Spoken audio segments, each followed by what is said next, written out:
So today we're going to be talking about how you can rebuild your self-confidence and your self-esteem.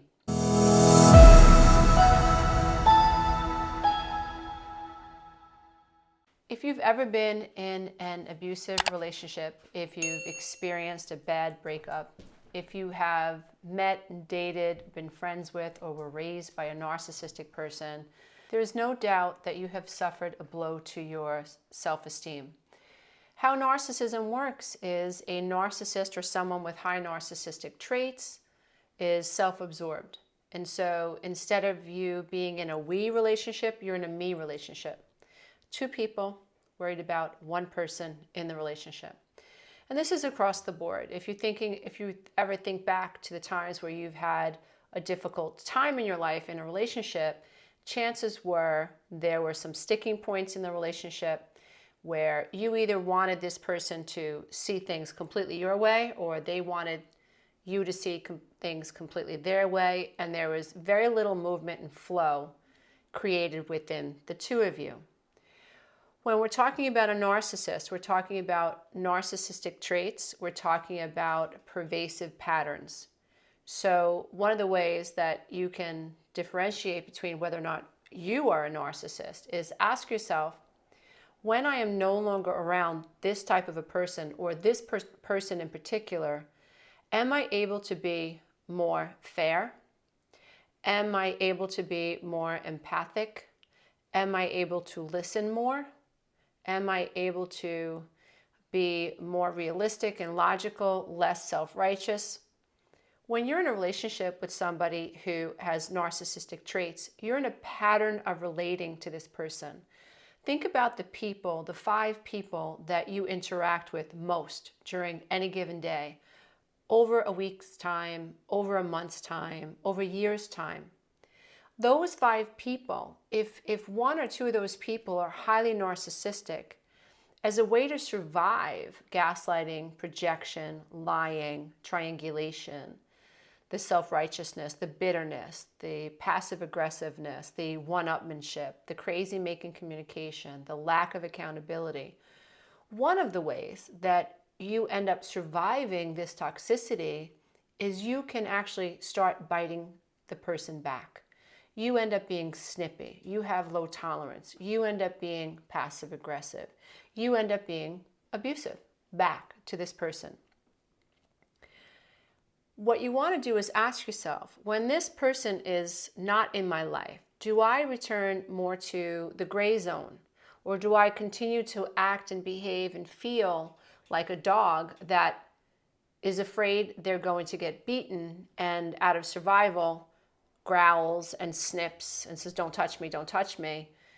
Do I return to a more balanced state, or can I return to the flow? It's important that you ask yourself that question because as a whole, as a person, we want to make sure that we're super self-aware, that we're having these elevations in our consciousness, and we're not becoming equal to a narcissistic person just to survive the relationship.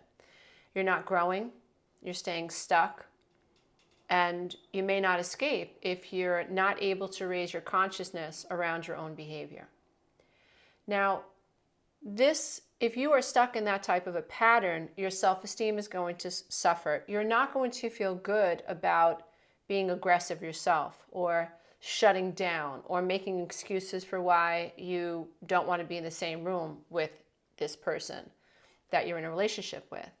You're not going to feel good about ending meetings abruptly. Your self-esteem, your sense of self, your self-confidence is going to be eroded. In addition to, if you're in a relationship with someone with high narcissistic traits, they do tend to put you down. They minimize you. They devalue you. Sure, they might love bomb you in the beginning, but every gift from a narcissist is a Trojan horse. It's not about you, it's about them. They're either buying you flowers or buying you candy or taking you out to dinner to hoover you back in, and this is after they've done something to you, and what they're trying to do is take your right to be angry, take your right to set a boundary with them. That's the whole purpose of hoovering you and love bombing you, is to push you off of your ability to hold on to yourself, your ability to ask, how does this affect me? How do I feel about this? The ability for you to raise your consciousness rather than get stuck in an old pattern and stay on this treadmill and have this faulty negative pattern of subconsciousness be reinforced day in and day out, because it's only going to happen again. And so they're either hoovering you back in, or they're love bombing you in the beginning. They're throwing bouquets of roses at you. They're telling you how beautiful you are. They're telling you how awesome you are and how great you are. And no one is as beautiful as you or sexy as you or smart as you. No one's ever made them feel this good. It's all about love bombing you still to mess with your sense of reality. This is very toxic, and it can be very intoxicating, because if you come from a place in your own soul where you're repeating the negative patterns of thought within your own being, I'm not good enough, I'm not attractive enough, I'm not worthy, I don't deserve peace, good things never happen to me, and bam, you bump into someone who can sense that in you and totally turns your mind inside out with all of the things that you wish you believed about yourself, you can end up in a very toxic relationship with somebody who does not have the same agenda you do. And so they'll have their own agenda. When you are in a relationship with somebody who has to go to the point where they're love bombing you, where they're idealizing you to get you hooked, what you might not realize is in a short amount of time, and sometimes it'll take 6 months, 9 months, sometimes it takes years, you will be devalued. You're going to see the mask slip, and you'll question, what did I do wrong? And what happens?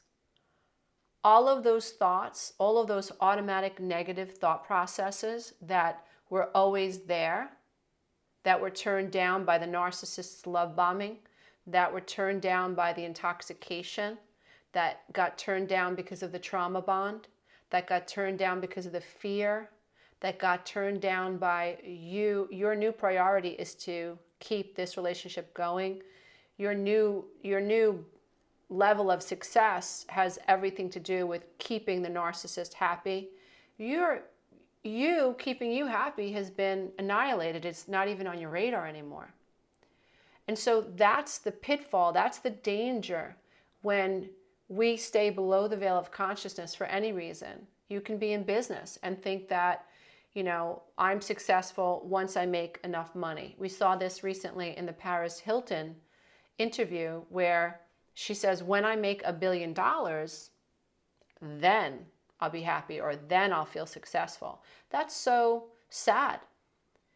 That's saying that I don't have the potential to be happy now in spite of everything that I have, which is really maddening if you think about it. This idea that human beings have been conditioned through society, through the media, through various other ways as well, to get caught up in this idea that we'll be happy when. So what happens in business is that you can think that success is measured by how much money you make. And you end up justifying and rationalizing why you don't spend time with your family, why you aren't able to make your child's soccer game, why you were rude to your wife, or why you were rude to your husband, or why you drink so much coffee, or why you need to drink so much wine at the end of a day. You start rationalizing and justifying this new measure of success inside your mind that has to do with what you think success means. So it's this idea that there's something outside of you. What happens in all space? Well, what happens in one space happens in all space. So if you think, and you've been raised to think that love is conditional, and if you believe that if the narcissist validates you, then your self-confidence can go up, or if you have that experience that when me and this narcissistic person are good when I feel seen, i.e., when I'm able to make them happy, when my performance is satisfactory, then the narcissist is happy, then I can be happy. When you're in a codependent narcissistic relationship, your level of success is measured by something that you can't control. It's a moving target. And the only way for you to be successful in your mind is to make sure that the narcissist is happy. So your self-confidence is constantly being beaten down because it's not coming from within. You feel good if the narcissist feels good. You feel worthy if a narcissist makes you feel worthy, or a narcissist pats you on the back because you didn't talk too much about the night they came home drunk and lipstick on their collar. You were a good little girl and you ignored the lipstick on the collar and you ignored the perfume in his car and you believed what he told you about where he was. And so you're a good little girl because you're not going to confront the narcissist and set a boundary and tell the narcissist how you really feel. So you're a good little girl. So you might think that happiness is tied to the narcissist not being upset. Or you might think in your head there's some neurological wires that are crossed that have you behaving in a certain way, in a subconscious way. So now you're on this subconscious, narcissistic, codependent treadmill, and you don't even realize it. You came into the relationship with low self-worth, with no identity, perhaps. Not always. Sometimes you come into a relationship with a pretty good, strong sense of self, but you end up being with somebody who's such a good liar, who is a profound actor, and can play the guilt card so well that they can make you doubt your reality, right? That's what the whole theme of the movie Gaslight is about. Making his wife, the main characters in the movie, the husband making the wife doubt that she was correct. So making her doubt herself and, in essence, gaslighting her deliberately, causing her to doubt her inner reality. To me, that is just about one of there are many bad things and horrible and evil things that you can do to a human being, but when you are deliberately wanting to get inside someone's head and tinker with the wheels that are responsible for their perceptions, to me that is evil, and I think that's criminal, because whether you hurt someone physically through battery of some kind, or you emotionally and psychologically set out to batter them and you incapacitate them on an emotional level, to me, it's the same thing. It's still criminal. It's slaughter of some kind. My mom died, the analogy I use with mashed potatoes for brains. I saw this happen firsthand. How it was little knocks every day about a wrinkle in her face, or about why is she eating that, or about, well, how much money did you make, or we've got to put that money in the bank. Give me your paycheck so I can take care of it, while my father is out gambling and doing, we don't know what he was doing, while he made it obvious that if you dared confront him about anything, he would cut you off, he would disown you, he would huff and he would puff. And I watched throughout my entire life how the intimidation from my father just made my mom shrink and shrink and shrink to the point of dementia, to the point of feeling bad about my dad because she was sick. My mother entered into the relationship with low self-esteem, with low self-confidence, because she was the adult child of an alcoholic. She grew up in filth and squalor. My grandmother was a legitimate drunk. My grandfather beat my grandmother. My mother and her family were the poor kids. They came from poverty. They lived above a bar. Neighbors would leave shoes and socks and dresses and little shorts and whatnot in the hallway leading up to the staircase that went to my mom's apartment, because they felt sorry for my mother and her two brothers. So they relied on the kindness of neighbors while my grandparents stayed enmeshed in their codependent, narcissistic, alcoholic relationship, and the children of the family went completely ignored, unnurtured, malnourished, you name it. And so no, my mother did not grow up with self-esteem and or self-confidence, and she entered into this relationship with my dad on that level. And my father, being of the more narcissistic of the two, it was all about him. And my mother's agenda came to make him happy. And that's what was modeled for me and my sister and my brother. And there have been tremendous consequences because of being raised by a mom who had no self-esteem and being raised by a father who esteemed himself much higher than anyone. Now, this isn't a video about my father. Well, why was he more narcissistic, and his tragedy? The reality is, if you spoke to my father and you confronted him about anything, he would cut you off. He literally thinks he's better and smarter than everyone. What's happening below the veil of consciousness, I'm not really quite sure, but I can tell you that you speak to him and he thinks therapists are stupid. He thinks anybody that's in the field of psychology, they need a therapist. He thinks that anyone who challenges him is envious of him, jealous of him, and not worthy of his time. So this is the way he ruled the roost in our home.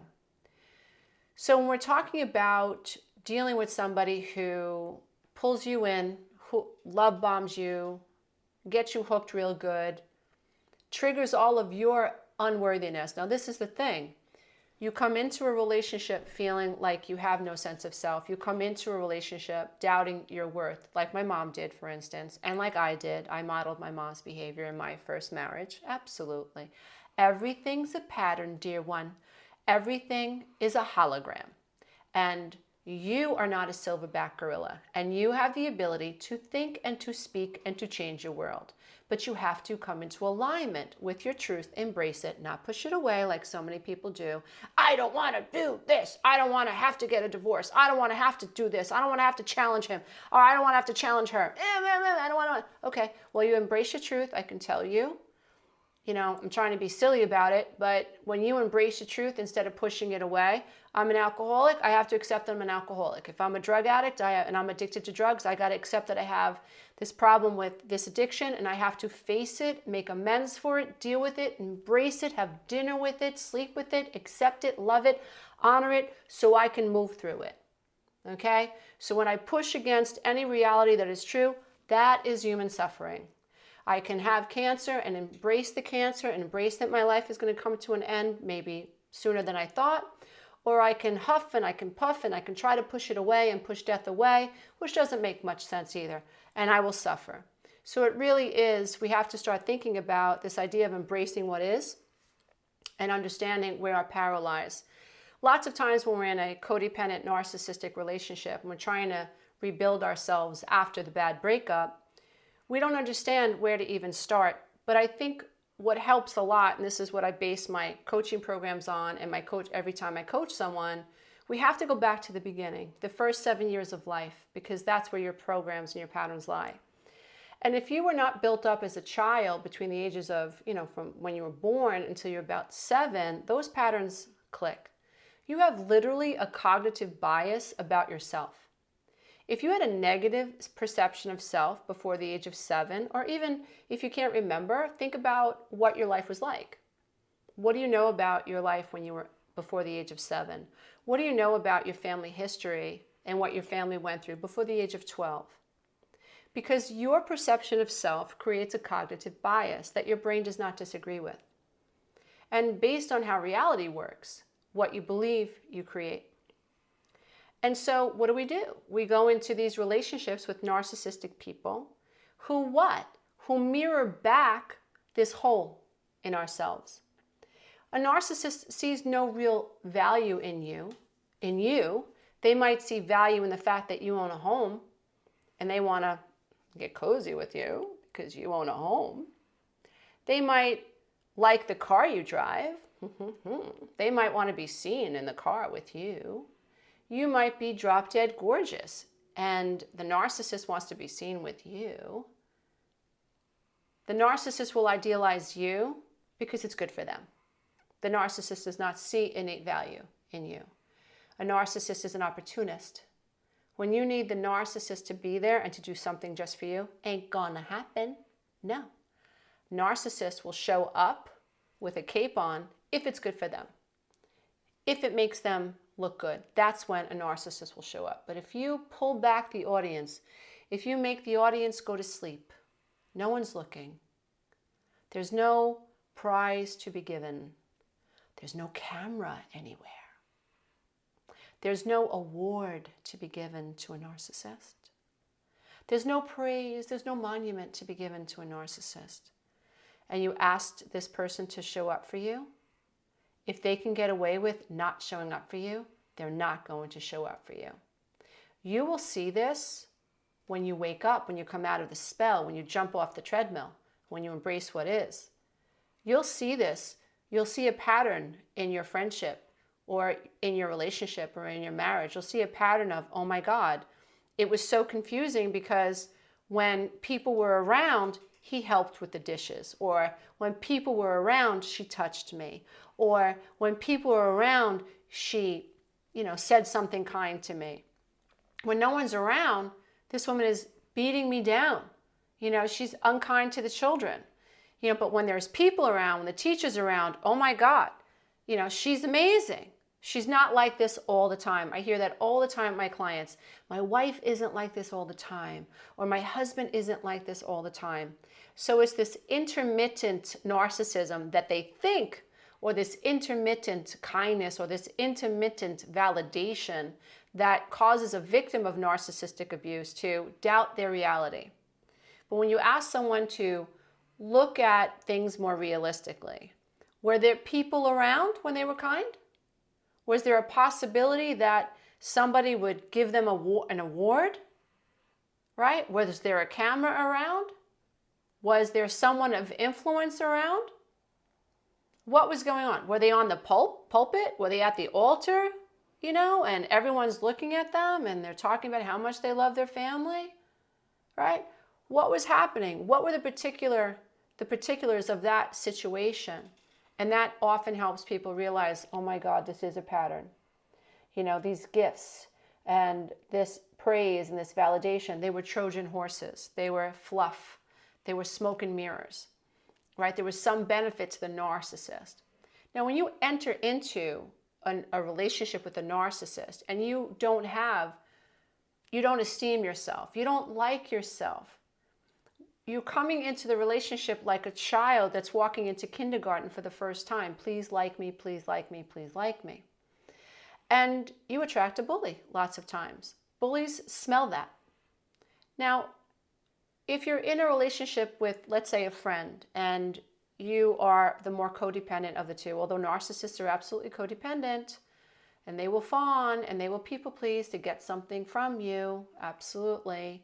And that might be confusing too. But again, that's why I think it's important to come into your body, relax, and then look for patterns. Like go into like an altered state of consciousness where you're coming at self-reflection and self-awareness through a more conscious lens, so that you can actually see like the mind movie happen in front of you, and you're like, oh my gosh, like there was someone there and there was a witness there, and he only acts that way when that person's around, and behind closed doors, this is what happens. And when I needed him, he showed up because my mother was there, but the times that I called him and no one was there, he didn't show up, and he was dismissive, and he's one way in front of people and another way behind closed doors. And, she acts one way in front of my family, and then when no one's around, she acts this way.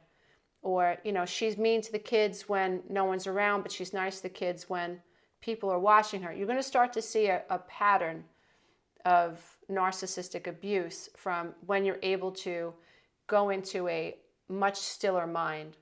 That's when you'll have a much more logical and rational and fair mind movie play out. Because when you are abused by a narcissist, your logical brain has been shut down. The left brain is like shut down. So the right brain, if you will, is highly emotional. Your amygdala is on fire.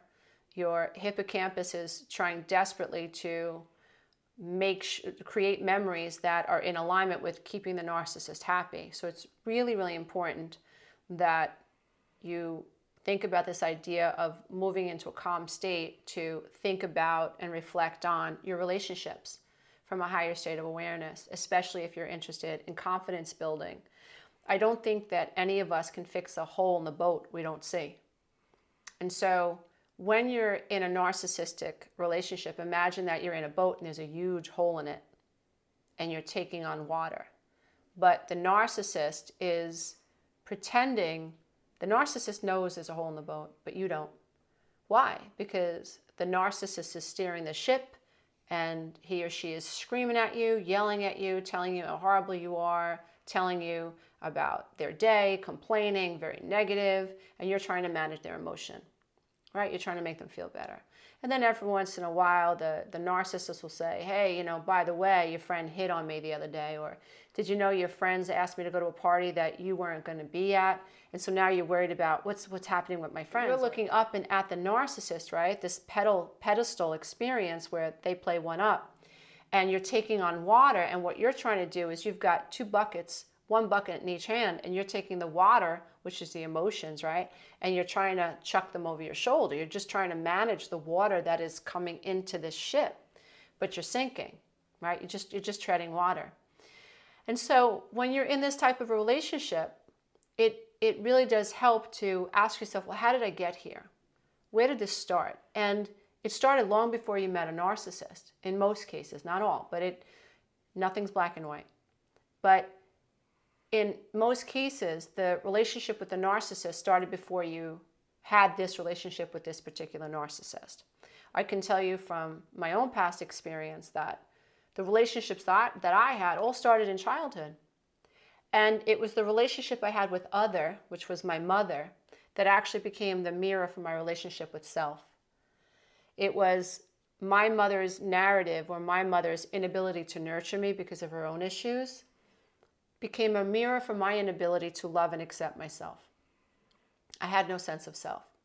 Codependency is a disease of lost sense of self. When you're a codependent, you don't have a strong sense of self, which means you can't protect yourself, which means that you can't set a boundary, which means that you don't have confidence. If you don't have a sense of self, how do you esteem the self? One of the things that always frustrates me when you evaluate a child is you get a report card and it says lack self-esteem. That was my case. Time after time, my report card said lacks self-esteem. And it's a huge red flag if you have a child in your experience that is hiding, that doesn't feel safe, that is regressing, and is acting out in ways that don't make sense and not appropriate for the child's age. It's a huge red flag. In my case, it was the relationships that I had at home with these people. It was my mother catering to my father. It was living in fear, marinating in fear, and trying to cope with stressors that I should never have had to cope with. Lack self-esteem? Lady, I didn't have a self. How am I supposed to esteem a self that I don't have? If the thing that I am, the self that I am, is dismissed, is devalued, is mocked, is made fun of. If I am labeled bad by the time that I'm 3, and I hear this over and over and over and over, how am I supposed to have self-confidence? How am I supposed to esteem myself? I remember I was about 30 years old, and I'm sure some of you can relate to this. I was about 30 years old. I'm washing the dishes in my mom and my dad's house, and I hear a conversation happening behind me, and my mom says, Lisa was an amazing tap dancer. I almost dropped the plate in the sink. I remember thinking, like, what's happening here? Because I didn't know that I was a good dancer. I know that I love to dance. I love tap dancing. But when I was a kid, I was so insecure in one dance class with kids who were my age and older that the dance teacher put me into my sister's dance class because she could see that I was so uncomfortable, that I lacked confidence. And I was intimidated by the older girls. And it's not their fault. But when you have low self-esteem as a child, You don't know how to move yourself into a situation with other kids. You don't know how to become part of their pack. You're so awkward. And of course, how could it be any other way if you grew up with your own mother beating you down verbally and emotionally every day, psychologically, telling you you're never going to have any friends, you're going to be a hermit, you're going to be just like your aunt that has these mental health issues. No, I'm not going to know how to mingle with kids my own age or worse, older children. I'm always going to struggle. And so that was a pattern in my life. But turns out that my mom and my dad and apparently a couple of other people thought that I was a very good dancer. The idea that my mother at that time, when I needed to hear my mother say, "You did good, you're a great dancer, how about another dance class?" My mother never encouraged that in me. She always withheld her validation. She always withheld her love. And no, I did not have self-confidence. No, I did not have self-esteem. And that might be something that you can relate to. Think about it. Now, when we enter into relationships with a narcissist or someone with high narcissistic traits, and we have this pattern of feeling less than or not enough as our whole life, what ends up happening is in time, the narcissist actually exploits that lack of confidence, beats you down, starts to devalue you. And what happens, I think, and I know what happened to me was, I was so afraid that my ex-husband was right. The fear, he exploited all of these fears that were in me that made me feel like I wasn't good enough. That hole in my boat, he actually exploited it. And you'll hear me say this over and over, that a telltale sign that a relationship is no bueno, that you need to end the relationship, in my humble opinion, and end it fast, is when someone takes a vulnerability of yours and exploits it. When somebody kicks you when you're down, when they take the opportunity to really hurt you when there's nothing else left for you to hold on to, that is an indicator that this person has no interest in playing fair. This person is not your friend. This is a foe. You're weak, you're vulnerable, and the wolf just exploited it to make them feel better about themselves. Nothing will make me cut someone out of my life faster than that. Well, I could think of another thing, but that's a big one. Like if I'm opening myself up to you, or if one of my kids or someone that I love, I tend to be pretty protective. But when I care about someone and that person opens themselves up to another person, and the other person exploits a vulnerability in my husband or my stepchildren or my children or someone that I love, it takes everything in me to shutty and let that person figure out how vindictive, how ugly, how passive aggressive, and how debilitating that is to open and fair communication in a relationship. It's toxic, it's poison. When you're suffering with low self-esteem and the narcissist begins to devalue you, you may struggle with, oh my God, there it is. There is the shame, the sweater of shame that I've been trying to hide from my entire life. And a narcissist will exploit it. That is your biggest fear. The narcissist has found the hole in you, and they are going to exploit that fear in you, call you names, and use every vulnerability you have against you. So your confidence is going to get eroded. So how do you heal from this? I think what we have to do is we have to rebuild our self-esteem methodically. I know that helped me. And so I develop patterns and I develop processes that allow my mind to be more logical, because my mind tends to be emotional, right? I live my life through my emotions, and it's taken me quite a number of years to be more logical about my emotions. So I work very hard during meditations and journaling and just day-to-day life to be as logical as I am emotional. So I want to take my emotions and I want to run them through the logical filter, where right brain tends to be more emotional than the left brain. And I believe that because my childhood was so emotional for me, because there was such a lack of emotion from my mother, or a lack of positive, affirming emotions, and there were more invalidating emotions, that the right side of my brain was highly activated. And I wasn't able to be as logical as I wasn't as logical as I could and should have been had I been nurtured in a healthy way, had I been nurtured enough. And that's true for any child, in my humble opinion. And so my journey today, because ultimately I have to be responsible for myself, is to rebuild my self-esteem, because no one else can do it for me. I have to like myself. I have to esteem myself. In spite of having my sense of self eroded deliberately, in some cases by other people, exploited by some people, ultimately it is up to me to dive deep and to rebuild myself. So the problem is that if this is you turn around, you go into the tool shed. There are no tools there, because you've been surviving. And so think about being on that ship in life.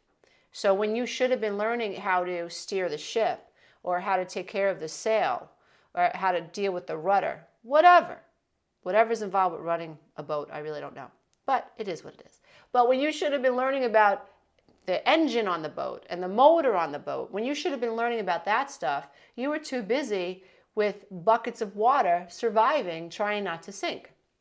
So you realize, wow, it's not me, it's my relationship, it's my programming, it's the way I show up in a relationship, it's my negative self-thoughts, these automatic negative self-thoughts, it's my childhood. You're starting to realize that, wow, there's some process that is pushing this ship forward that I am, and I want off this ship.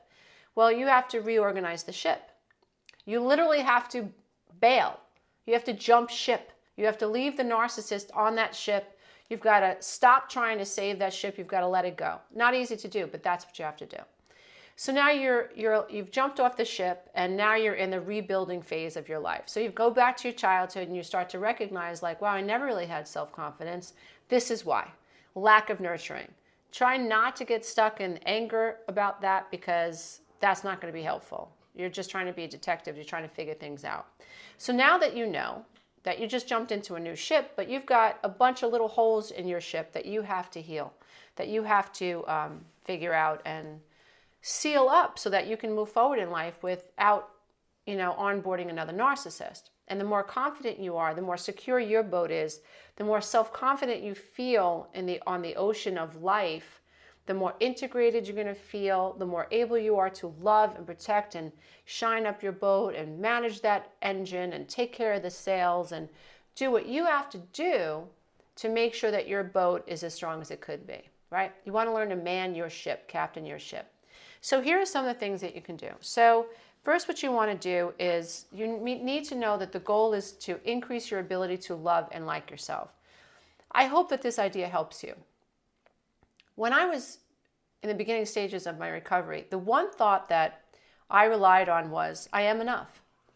That I am a thinking, breathing, organic being, just like any cloud in the sky, just like any rainbow, just like any mountain, just like any river. I was an organic thing. I was an extension of this magnificent creator, spirit, energy, God, call it whatever you want. I really don't care. I'm not attached to a name. I just feel that wherever a tree came from, I came from.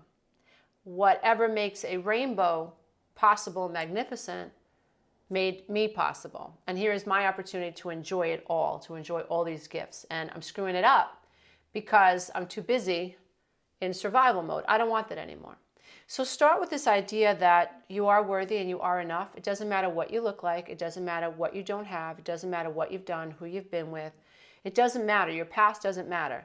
You have to become present in the now and find love and appreciation and like and value in yourself now. So that would definitely help you. So the goal is not to feel broken anymore, right? So like I said, go back to the beginning, go back to the early stages up until your 12th birthday, 14. Ask yourself how you felt. Go back to the beginning and try to figure out where that lack of self-confidence came from and why. Very important. So now what you can do is you can think about the acronym SMARTS. So S stands for Stop Seeking Approval. Immediately, you have to start steering your own ship. You're responsible for where the ship goes, where it ports. You're responsible for the food that you eat. You're responsible for the people you hang out with. And you're not going to seek the approval of someone else. When you seek the approval of someone else, someone outside of you, you're basically letting go of your steering wheel, and you're asking to go on board someone else's ship, or you're asking someone to come on your ship. So you want to stop seeking approval. You want to go straight ahead in your life, move forward, and find as many ways as possible to build yourself up from the inside out. So M stands for mirror to yourself, the compassion, the love, the validation, and the affirmations you should have experienced early on in your life. So M could stand for mother. Become your own mother. Mirror back to yourself the nurturing you were supposed to receive that you didn't, that caused this hole in your ship in the first place. A, accept yourself. So remember, we're doing the acronym SMARTS, S-M-A. So now we're to A. Accept yourself.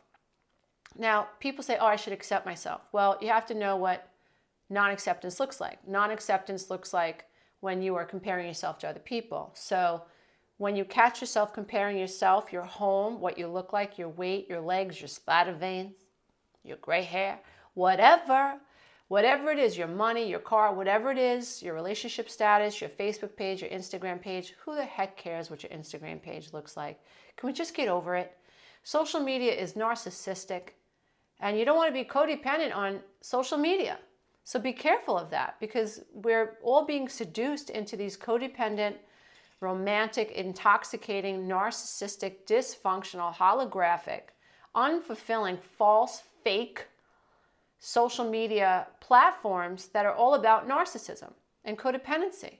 So be careful about that. So don't compare yourself to other people. And if you catch yourself comparing yourself, make sure that you affirm yourself. So all these A's, accept and affirm, right? Affirm yourself. R stands for rewrite your inner narrative. So this is where you actually spend the time affirming yourself in a positive way. Because what's wrong, well, part of what's wrong, are these automatic negative thoughts. The thoughts that are seeping up through the subconscious mind, the thoughts that you're trying to run away from, the thoughts that a narcissist will exploit, right? So think about how your life would change if you began to actually rewire the inner narrative so it became more affirming. I am enough, right?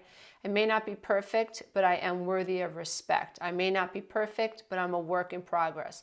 I may not be as beautiful as Susie, but that's not important. My beauty comes from within.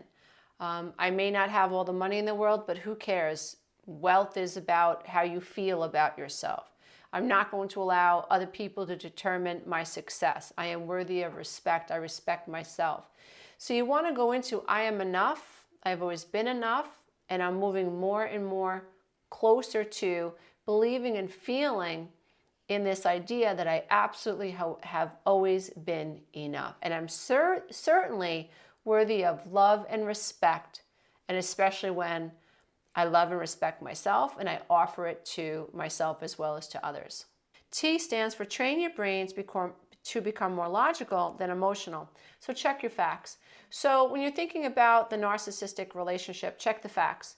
Remember, you're trying to move out of the emotional brain and more into the logical brain. So let's say this is your center, right? Prayer pose is your center, and it represents integration between the male and the female, right? So we want to become fully integrated. So when you're in a codependent relationship, a narcissistic relationship, your mind is way out here. So what I mean by that is that you're off center. What does the narcissist think? What does the narcissist need? Oh my God, the narcissist insulted me. Maybe the narcissist is right. I feel so bad about myself. I have to cater more. I have to fawn more to get the narcissist to love me, to like me, and not leave me. Okay, you're way out here, dear one, and you have to be here. And so when you're fact checking, what ends up happening is you're moving the right side of your brain more into the logical field. So you do this by meditating, journaling, and fact checking. So when the narcissist has accused you of something, was it true or not true? Are you unworthy or worthy? You are worthy, whether you believe you are or not. You are worthy. Just because you don't think you are doesn't mean that you're not worthy. And I can prove that to you because if you turned your life around, if you were to suddenly be able to mother yourself, affirm yourself, not compare yourself to other people, your life would change. And you would be able to change the world, even ever so incrementally. So you are enough and you are a very powerful being. It just matters whether or not you're going to put these types of ideas into action. And so you want to fact check. Who cheated on who said what, who tried to hurt who, and so on. That's going to help move you into the more logical sphere where you're going to be able to integrate more easily. So S stands for speak up for yourself. So what you want to do is you want to start just in everyday life, putting yourself out there, asking yourself how you feel, telling your truth more. If someone bumps into you at the grocery store, don't apologize. Shutty. And if the other person doesn't apologize, move on. But at least you didn't act like you did something wrong when you didn't do something wrong, right? Don't be the first person to volunteer to clean up and take the kids out and to walk someone else's dog. Shutty. Don't be the first person to do something and that puts yourself at risk or makes everybody else feel like they come before you. Speak up for yourself, even if it's just internally. So you don't always have to speak up for yourself verbally with other people. It's a verbal, I'm going to speak up for myself, and I'm just going to, in my head, say no and shutty and just not offer. See, sometimes we think we have to say no, and sometimes all we have to do is shut up. Sometimes all we have to do is say nothing and say nothing at all. So get in the habit of speaking up for yourself and asking yourself how you feel and living in alignment with speaking up for yourself. So if you try the SMARTS method to rebuild your self-confidence and your self-esteem, I really do believe that over time, incrementally, your boat is like a life, right? So the boat that is your life is going to feel a lot more secure, which means that you're going to feel a lot more secure. And you're going to be able to navigate the waves on this ocean, right? Emotions are basically energy in motion. So I think that the analogy of an ocean is very helpful when we're thinking about what is life all about. Life is not about getting to a point where we have no challenges. Life is about knowing that we have the confidence to meet those challenges. Knowing that if we're in a narcissistically abusive relationship, that we have the ability to jump ship and leave the narcissists where they are and move forward with our life in spite of the emotions that are going to show up. And I just hope that this process that I use personally and with my clients and inside my coaching programs allows you to feel like, wow, my tool shed isn't so empty anymore today. Namaste, everybody. My name is Lisa Romano. I'm the Breakthrough Life Coach. And if you'd like to listen to one of my books for free, you can do so by clicking one of the links in the description box. And if you'd like to join my monthly membership, you can do that. Yep, just check out the links. And I hope you know that I run an on-demand 12-week breakthrough coaching program that can help you heal the inner child, embrace your true self, develop skills around how to set boundaries, and maybe even stop attracting narcissists so much. Yep, you can check one of the links below in the description box, and you can actually start the on-demand product for 50% off. You are enough. You have always been enough. And it's time to train your brain to believe the truth rather than those lies. Namaste, everybody. Until next time, be careful out there and don't forget to think. Bye for now. If you love this content, check out the next video and don't forget to click the link below so you can take the codependency quiz. Think about how hyper-vigilant, how hyper-aware a child has to be when they have a narcissistic mother or they have a narcissistic father or their family is dysfunctional, their family is narcissistic.